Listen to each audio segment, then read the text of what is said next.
Puji Tuhan, hari ini kita ketemu kembali dalam ibadah online. Kita mau belajar firman Tuhan sama-sama.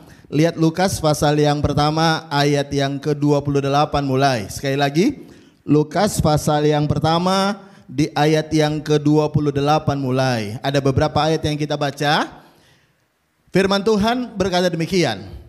Ketika malaikat itu masuk ke rumah Maria, ia berkata, "Salam hai engkau yang dikaruniai, Tuhan menyertai engkau." Maria terkejut mendengar perkataan itu, lalu bertanya di dalam hatinya, apakah arti salam itu? Kata malaikat itu kepadanya, "Jangan takut hai Maria, sebab engkau beroleh kasih karunia di hadapan Allah." Sekarang kita langsung lompat aja di ayat yang ke-34 dari Lukas 1 tadi ya. Kata Maria kepada malaikat itu, "Bagaimana hal itu mungkin terjadi? Karena aku belum bersuami." Jawab malaikat itu kepadanya, "Roh Kudus akan turun ke atasmu dan kuasa Allah yang maha tinggi akan menaungi engkau. Sebab itu anak yang kau lahirkan akan disebut" apa saudara? "Kudus, anak Allah."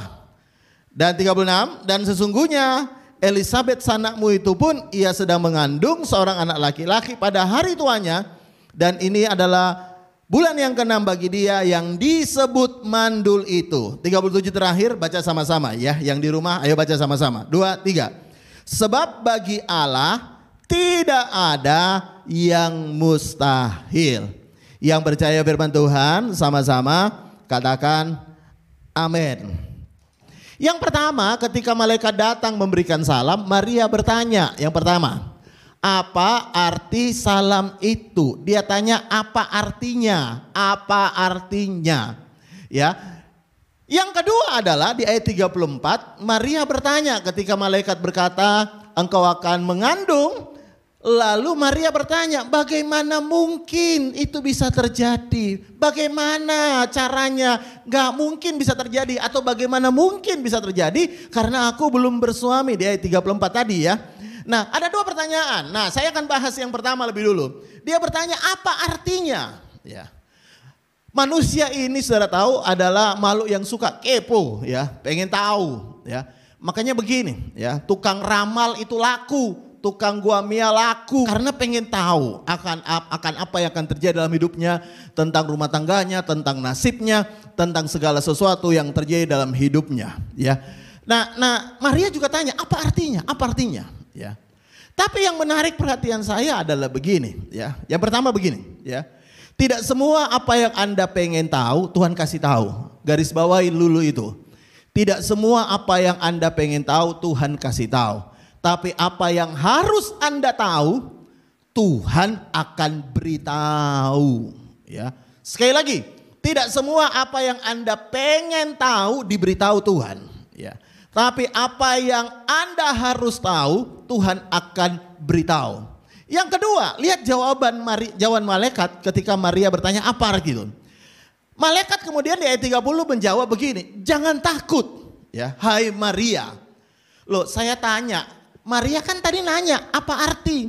Kok dijawab jangan takut? Mestinya kalau ditanya apa artinya, maka malaikat akan menjawab gini loh artinya. Tapi jawaban malaikat pertama ketika Maria bertanya apakah arti salam itu, dia langsung menjawab jangan takut Maria. Kenapa malaikat berkata langsung jangan takut? Karena begini, malaikat atau Tuhan ngerti betul begini. Manusia ini kalau dia tidak tahu, dia pengen tahu. Kalaupun dia pengen tahu lalu tetap tidak tahu, biasanya manusia itu gampang timbul pikiran negatif. Gampang timbul hal-hal yang menakutkan. Saya juga nggak tahu kenapa kita ini cenderung ya, kalau nggak tahu cenderung berpikiran negatif. Ya. Cenderung berpikiran tidak baik ya. Contoh sederhana. Ya, kalau anak Anda pergi keluar rumah ya, lalu kemudian dia bilang jam 9 malam akan pulang ya. Lalu ternyata jam 10 dia belum pulang, Anda itu yang namanya orang tua bisa aja khawatir.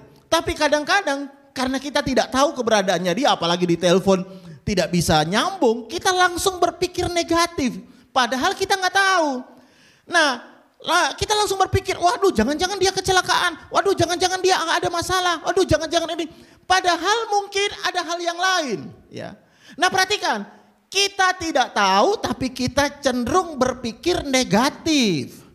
Nah masalahnya begini, kalau memang sama-sama tidak tahu, ya kan? Kalau memang kita sama-sama tidak tahu, kenapa kita tidak belajar berpikir positif? Makanya Tuhan mengerti hal itu, makanya ketika Maria bertanya apa arti, langsung Tuhan berkata jangan takut. Kenapa? Karena sebenarnya ketika Maria bertanya dan dia tidak tahu, sebenarnya dia dalam kondisi takut. Padahal dia belum tahu, dia sudah takut. Sama dengan kehidupan kita. Saudara tahu yang akan terjadi ke depan kita tidak tahu. Ya. Bulan depan kita tidak tahu, tahun depan kita tidak tahu apa yang akan terjadi. Bahkan besok kita tidak tahu apa yang akan terjadi. Tetapi ketika tidak tahu apa yang akan terjadi, sama-sama tidak tahu. Kenapa ada begitu banyak orang dari ketidaktahuannya mikir hal-hal yang menakutkan, mikir hal-hal yang apa namanya, yang bikin dia cemas, mikir hal-hal yang negatif, mikir hal-hal yang tidak baik. Padahal Anda nggak tahu. Mungkin orang memprediksi A, B, C, D, tapi saya beritahu itu cuma prediksi. Anda nggak pernah tahu apa yang akan terjadi sebenarnya di tahun yang akan datang. Bahkan besok pun kita nggak tahu. Tapi kita udah mikir yang negatif melulu. Makanya sebelum Tuhan menjawab pertanyaan Maria apa arti salam itu, Tuhan langsung berkata jangan takut. Karena Maria dalam keadaan takut bertanya. Maria belum mengerti, dia udah takut. Maria belum tahu jawabannya, dia udah mikir yang jelek. Ya. Makanya Tuhan langsung berkata, jangan takut.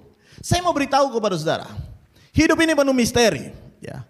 Kita nggak tahu tentang masa depan anak kita kayak apa.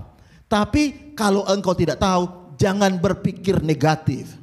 Engkau tidak pernah tahu suamimu di mana hari ini mungkin ya. Gimana keadaannya. Kalaupun engkau tidak tahu, jangan berpikir negatif. Berpikirlah positif. Karena hal yang baik akan datang kepada orang-orang yang percaya. Hal-hal yang baik akan datang dalam hidupnya. Mungkin hari ini engkau berkata, Pak, tapi kenyataan hari ini situasi memang kurang bagus. Ya mungkin hari ini kurang bagus. Tapi Anda gak pernah tahu kan besok apa yang akan terjadi. Ya, saudara tahu? Tidak pernah tahu. Saudara tahu cerita dalam Alkitab suatu hari Israel dikepung. Ya, harga-harga naik. Ya, harga-harga kepala keledai mahal. Bahkan harga tai merpati juga mahal. Tapi dalam satu hari Tuhan membalikkan keadaan. Dari kelaparan menjadi kelimpahan. Anda nggak pernah tahu. Kalau Anda nggak tahu, bisa jadi besok hal yang baik akan terjadi dalam hidupmu. Dan karena engkau tidak tahu, maka hari ini sama-sama nggak tahu. Lebih bagus Anda berpikir yang baik. Saya bisa dengar kata amin. Berapa banyak yang di rumah hari ini yang percaya tahun depan adalah tahun yang lebih baik untuk dirimu. Lalu Anda berkata begini, Pak, Alkitab udah bilang keadaan dunia ini tidak akan jadi lebih baik. Betul, saya percaya keadaan dunia tidak akan jadi lebih baik. Itu kata Alkitab. Tapi keadaanmu beda. Kau anak Allah, kau anak Tuhan. Kau tidak termasuk dalam dunia ini karena kau adalah anak Tuhan. Dunia boleh semakin sulit, tapi percayalah anak-anak Tuhan tetap dipelihara oleh Tuhan. Yang percaya katakan amin. Saya bisa dengar kata amin lebih keras. Pak, gimana Pak nanti ya keadaan saya? Saya beritahu Anda nggak perlu tahu. Bahkan mungkin Anda nggak ngerti. Tapi hari ini yang pertama saya beritahu. Jawaban dari pertanyaan Anda harus berpikir dengan optimis akan apa yang Anda belum tahu terjadi. Ya, saya sebagai gembala sidang sering berkata kepada jemaat OFC ya, kalau Anda doain orang di rumah sakit, jangan pernah doakan orang itu untuk mati. Ya, karena saya banyak tahu dan saya banyak melihat sendiri, ada banyak orang datang ke rumah sakit, lihat orang itu sakitnya udah parah. Lalu main panggil keluarga ngumpul lalu didoakan diserahkan. Lalu sang hamba Tuhan berkata, sudah siap ya, ini sudah siap ya, sudah siap. Kita serahkan aja. Kenapa dia bilang begitu? Karena dia lihat menurut dokter sakitnya parah, makanya dia berdoa supaya diserahkan. Saya berkata kepada jemaat begini, ya, jangan pernah doa begitu, kecuali Tuhan memang bicara kepadamu. Ya, kenapa? Karena begini, Anda nggak pernah tahu orang itu akan sembuh atau mati. Meskipun sakitnya parah, masih bisa sembuh kan? Yang percaya katakan amin. Ya, kalaupun sakitnya mungkin sudah dokter angkat tangan, saya mau tanya, masih bisa sembuh gak? Masih bisa. Anda nggak tahu keputusan Tuhan, Anda main doakan serahkan aja, biar mati orangnya, serahkan sama Tuhan. Anda main doakan keluarganya supaya keluarganya kuat menghadapi kematian. Padahal orangnya sendiri belum tentu. Orangnya lagi berjuang dalam hatinya, lagi berdoa mungkin berharap Tuhan sembuhkan. Anda datang kok main serahkan nyawanya ke Tuhan. Karena kita lihat infus sudah kemana-mana, masuk selang kemana-mana, kita main panggil aja. Ayo biar doakan supaya diserahkan sama Tuhan. Keluarga biar merelakan. Saya mau beritahu kepada saudara, ya, kalau Anda nggak tahu apa yang Tuhan mau kerjakan kepada orang yang sakit itu, jangan sok tahu dan berpikir negatif tentang orang itu. Karena bisa jadi dalam kondisi terpuruk sekalipun Tuhan bisa sembuhkan dia. Bahkan kalau dia sudah mati pun Tuhan bisa bangkitkan dia. Bisa bilang amin. Karena itu buang semua pikiran negatifmu, ya. Kalau Anda bertanya, Pak, gimana Pak keadaan anak saya di tahun depan? Berpikirlah positif meskipun Anda nggak tahu. Kalau Anda nggak tahu, jangan berpikir negatif. Pak, suami saya nggak pulang-pulang. Saya khawatir dia selingkuh. Kalau Anda nggak tahu, jangan berpikir negatif. Ya, kecuali kalau Anda udah tahu, Mak, memang dia selingkuh, Pak. Ya, lain lagi. Ya.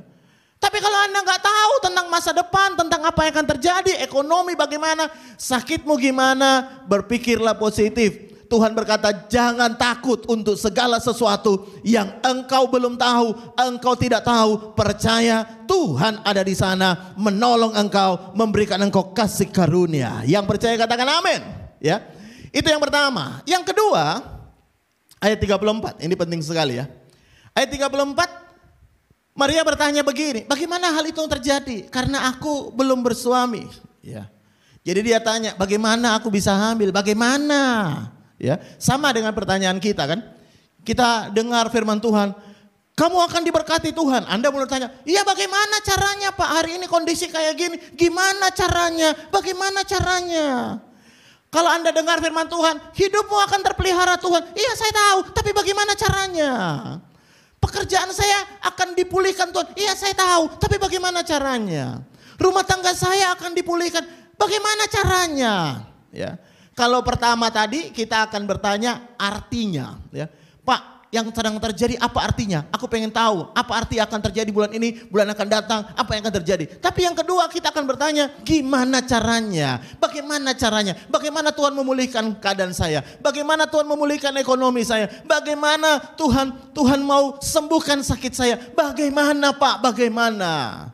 Nah, lihat jawaban malaikat yang kedua di ayat 36. Ini menarik sekali jawaban malaikat, ya. Malaikat berkata begini, dan sesungguhnya Elisabet sanakmu itu pun sedang mengandung seorang anak laki-laki pada hari tuanya. Garis bawah ini. Dan inilah bulan yang ke-6 bagi dia yang disebut mandul, ya. Jadi ketika Maria bertanya, bagaimana caranya? Aku ini belum suami, kok bisa hamil? Gimana caranya? Anda mungkin bertanya, gimana caranya? Bisnisku macet, gimana caranya Tuhan pulihkan? Yang kedua pertanyaan Maria ini, malaikat menjawab begini, lihat kepada Elisabet. Loh, apa hubungannya Elisabet? Ya, apa hubungannya kehamilan Maria dengan kehamilan Elisabet? Nah, Tuhan berkata, lihat Elisabet. Elisabet itu sudah tua, ya, dan dia juga sudah mandul. Tua dan mandul. Tua berarti sudah menopause, ya. Mandul artinya nggak mungkin punya anak, tapi Tuhan membuat Elisabet hamil, yang kemudian lahir anak kita kenal dengan nama Yohanes Pembaptis. Lalu pertanyaannya, kenapa Tuhan suruh Maria lihat itu?